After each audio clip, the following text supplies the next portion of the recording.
profe Arantxa desde España, este vídeo de física y química que vamos a dedicar a los procedimientos de separación de mezclas homogéneas y heterogéneas.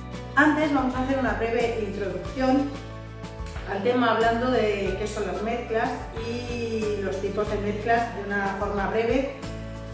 Y después pues ya vamos a explicar estos procedimientos de separación de mezclas. Un vídeo muy completo, muy interesante y que te invito a que veas. Además, si te gusta me puedes dejar un like, un comentario y lo puedes compartir en las redes. Y te puedes suscribir de manera gratuita al canal para que no te pierdas ninguno de nuestros vídeos. Y ahora toma nota que comenzamos.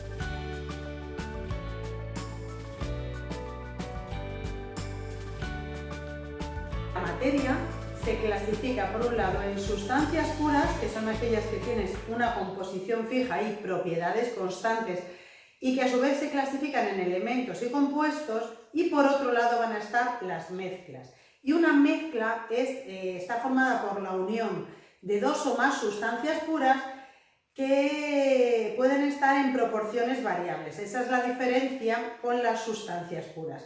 Las mezclas a su vez pueden ser mezclas heterogéneas, cuando los componentes se diferencian fácilmente a simple vista y esa composición no es uniforme, y mezclas homogéneas, que es nuestro caso de hoy, y en esas mezclas homogéneas las sustancias no se diferencian a simple vista. Y por eso sí que se trata de una mezcla uniforme y el tamaño de sus partículas es muy pequeño, de 1 a 10 nanómetros. Bueno, ahora ya vamos a ver los procedimientos para separar ese tipo de mezclas, porque en estas mezclas las sustancias se mantienen juntas sin reaccionar, por eso se pueden separar por estos procedimientos. Y vamos a ver el primero. El primero es la destilación. Este procedimiento se usa para separar dos líquidos con diferentes puntos de ebullición, es decir, dos líquidos que se han mezclado, son miscibles, pero tienen diferentes puntos de ebullición. Tal es el caso de la obtención de licores y también cuando tenemos, por ejemplo, agua y alcohol. Si tenemos el alcohol tiene el punto de ebullición en 78 grados y el agua lo tiene en 100. Pues aprovechando esta diferencia en los puntos de ebullición se utiliza la destilación, en la que se coloca aquí lo que vamos a destilar, es decir, la disolución, se calienta y entonces empiezan a evaporar una de esas sustancias. En este caso, si separásemos alcohol y agua, se comenzaría a evaporar el alcohol que tiene el punto de ebullición más bajo. Entonces, ese vapor se pasa por este conducto y aquí un refrigerador hace que se condense, digamos, y se recoge luego, se va recogiendo luego en otro recipiente. Este procedimiento es el que se usa comúnmente para la obtención, por ejemplo, de licores desde el vino, que se puede obtener el brandy. Pues eso es la destilación. Vamos a ver el segundo tipo de separación de mezclas homogéneas. Vale para separar un sólido disuelto en un líquido o para concentrar sólidos y alimentos. ¿Qué quiere decir esto? Pues evaporación y cristalización están muy relacionados, pero vamos a diferenciarlos ahora y lo vais a entender bien. Un ejemplo de evaporación sería cuando dejamos que se evaporen ciertos componentes de la leche para obtener leche en polvo, o como por ejemplo si tenemos uvas y dejamos que se evapore ese agua que tiene la uva, se deshidrate la uva para conseguir las pasas. Esto se utiliza para que los alimentos pesen menos y ocupen también menos espacio. Es decir, la evaporación es un proceso que está relacionado con la pérdida de agua por esas sustancias o por esos alimentos. También puede producirse la evaporación cuando tenemos, por ejemplo, agua con sal. Sería que se evapore el agua lentamente, despacio, y se produce entonces la cristalización. Pero la evaporación no está relacionada exactamente con la cristalización, sino con la pérdida, digamos, de uno de esos de los componentes de una disolución en este caso, y al perderse ese componente ya se queda separado del otro. La cristalización sí nos sirve para separar sólidos disueltos en líquidos y también para la purificación de determinadas sustancias en la industria farmacéutica. Y así vamos a hablar de cristalización cuando tenemos, por ejemplo, agua con sal. Si lo colocamos en un recipiente, en un cristalizador, y dejamos que se vaya evaporando, ahí sí se van a formar, cuando se haya evaporado el agua, se van a formar unos cristales que serán más grandes y más perfectos cuanto más largo sea el proceso de evaporación. Es decir, si el proceso sucede muy rápido, pues los cristales digamos que como que son menos perfectos. Para que los cristales sean más perfectos, pues la evaporación tiene que producirse de una manera más lenta. Bueno, el siguiente es la extracción de disolventes, que permite separar sustancias de una mezcla aprovechando la solubilidad en diferentes disolventes. Por ejemplo, si tenemos una bolsa con té, pues podemos disolverla en agua caliente y vemos que ahí se nos va a ir uno de los componentes, se va a disolver. Pues aprovechando esa es una forma de separación de mezclas. Y la última de la que vamos a hablar hoy es la cromatografía. Como bien dice eso, está relacionada con el color. Se basa en la diferente velocidad con que cada componente es arrastrado sobre una superficie porosa por la acción de un disolvente por capilaridad. Vamos a entenderlo. Si tenemos una cubeta, por ejemplo, con alcohol, en el que hay disuelto en ese alcohol diferentes sustancias que proporcionan un color, pues si colocamos una tira de papel que es porosa, por eso dice sobre una superficie porosa por la acción del disolvente por capilaridad, pues van a ir ascendiendo, digamos, como esos colores y van a dejar una marca en esa tira de papel que será de diferentes colores y a diferentes alturas, cada uno dependiendo del color que sea. Estos procedimientos sirven para la separación de mezclas homogéneas. Para la separación de mezclas heterogéneas hay otros procedimientos cuando los componentes se identifican a simple vista, además no se trata de una mezcla uniforme, pues en ese caso vamos a hablar de mezclas heterogéneas. Por ser mezclas en las que los componentes no reaccionan, sino que simplemente se mantienen unidos, pues hay unos procedimientos por los que se pueden separar, unos procedimientos físicos, que son de los que vamos a hablar hoy. Y vamos a hablar de estos 5 procedimientos para separación de mezclas. Por un lado, filtración, imantación, tamizado, decantación y centrifugación. Os los voy a explicar brevemente y vamos a ver cada uno con un ejemplo y con qué exactamente se puede hacer esa separación. El primer procedimiento que vamos a explicar para separación de mezclas heterogéneas es la filtración, que es para separar un sólido insoluble en un líquido, es decir, un sólido que no se mezcle con el líquido y produzca una disolución. Por ejemplo, si tuviésemos agua con sal, eso no lo podemos separar por filtración, pero si tenemos arena con agua, como no se mezclan, pues sí lo vamos a poder separar por filtración. Entonces vamos a usar un filtro.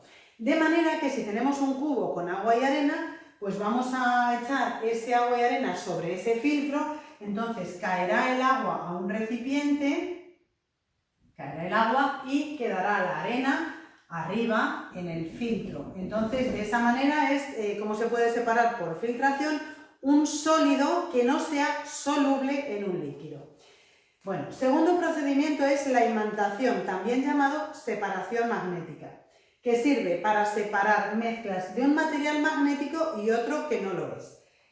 Para ello, ¿qué vamos a usar? Pues un imán. Aquí os he dejado yo una herradura como si fuese de imán.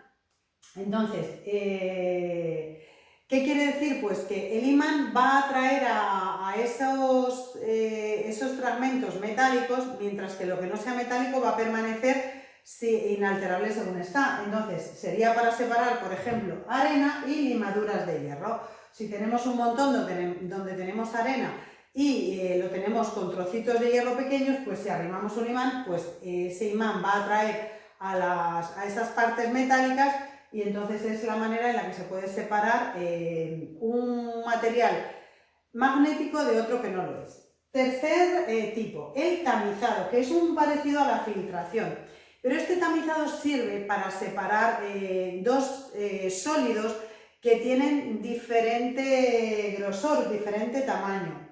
Para eso vamos a usar una malla, una red o un tamiz. También a veces se llamaba en los pueblos una criba o un arnero y servía antes para cribar los cereales. A veces pues cuando los antiguos pues querían separar, imaginemos, pues los garbanzos y cebada. Pues si se utiliza una criba, pues pasarían La cebada pasaría abajo porque es más finita, mientras que los garbanzos, que son más gordos, se quedarían arriba. Para eso se utilizan diferentes grosores de esas redes. También pueden separarse, pues imaginemos, arena gordita de polvo de tiza o de harina. Pues se puede separar porque tienen diferente grosor. La harina es muy finita y pasaría. Mientras que la arena, que los granos suelen ser más gorditos, pues quedaría a lo alto de ese tamiz. Bueno, siguiente procedimiento es la decantación, que nos sirve para separar dos líquidos inmiscibles, es decir, que no se pueden mezclar, que no son solubles entre ellos, porque claro, evidentemente si son solubles ya no estaríamos hablando de una mezcla heterogénea, y que van a tener densidades diferentes. Por ejemplo, pues si tenemos agua y aceite, de manera que el agua que es menos densa, lo echaríamos todo, se va a usar un embudo de decantación. Y lo vamos a echar todo en un recipiente que se llama el embudo de decantación. Se deja un tiempo para que el material más denso baje abajo y se queda arriba el más ligero. En este caso, si echamos, por ejemplo, que os he puesto aquí agua y aceite, pues el más denso es el agua se deposita abajo y arriba se queda el aceite. Cuando ya vemos que se ha depositado arriba toda la parte del aceite, pues esto lleva abajo como un grifito, se deja caer toda la parte que está en la parte inferior, que es más densa, a otro recipiente.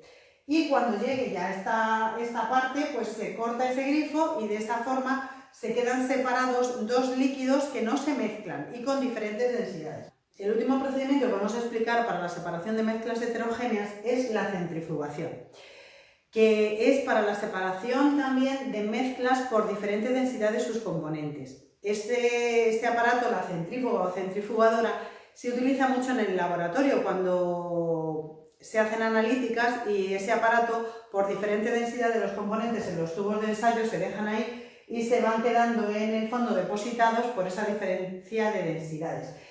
Un ejemplo en el que lo podéis ver muy claro es la ropa en la lavadora, que al centrifugarse pues se hace que se separe el agua. Por eso os lo he puesto aquí, que aunque no es la mezcla, pero sí la he puesto como ejemplo para que entendáis a qué se refiere lo de la centrifugación, que con la centrifugadora de la lavadora, pues esa es la base de este procedimiento de centrifugación, que como os digo se utiliza muchísimo en el laboratorio. En este vídeo hemos hablado sobre la materia.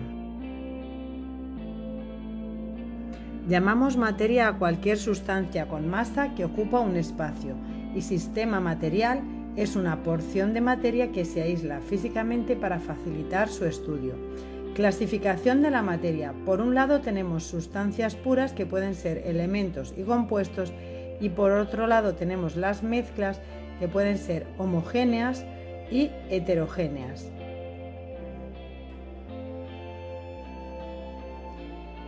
Llamamos sustancia pura a un sistema material con composición química fija y propiedades características e invariables. Pueden ser sustancias simples si están formadas por un solo elemento, por ejemplo el hidrógeno, el cloro, y pueden ser compuestos si están formados por dos o más elementos distintos en proporciones fijas, por ejemplo el ácido clorhídrico.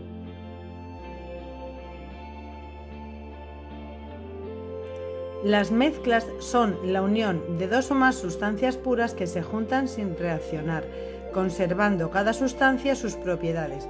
Así hablaremos de mezclas homogéneas o disoluciones, que son mezclas uniformes en las que los componentes no se diferencian a simple vista, que el tamaño de los componentes es inferior a 10 nanómetros y, por ejemplo, son agua con sal o alcohol y agua.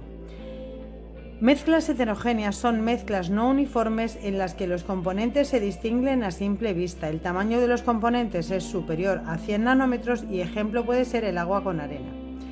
La materia, ya sea viva o inerte, es cualquier sustancia que posee masa, volumen y ocupa un lugar en el espacio. Si observas a tu alrededor, puedes apreciar la diversidad de la materia que nos rodea. Todos los objetos cotidianos que se pueden tocar están compuestos por átomos, formados por partículas subatómicas que interactúan. En esta serie de vídeos estudiamos la materia, sus características, propiedades, clasificación, los cambios que en ella se producen y mucho más. en clases teóricas y prácticas. Y hasta aquí llegó este vídeo. Si te gustó, pues me puedes dejar un like, un comentario y lo puedes compartir en las redes. Y también te puedes suscribir de manera gratuita al canal, que crece con vuestro apoyo. Mil gracias por ver este vídeo y nos vemos en el próximo. ¡Chao! Visita la web profearancha.es. Déjame un like si el vídeo te ha servido.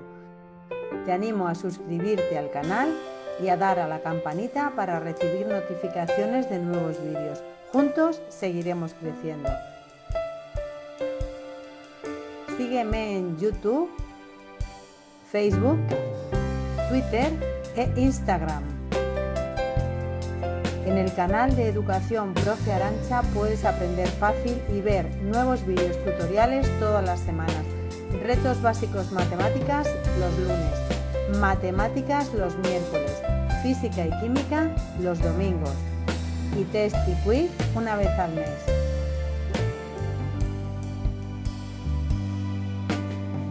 Aprende, estudia, practica y aprueba. Con trabajo y constancia todo es posible. Nos vemos en el próximo vídeo.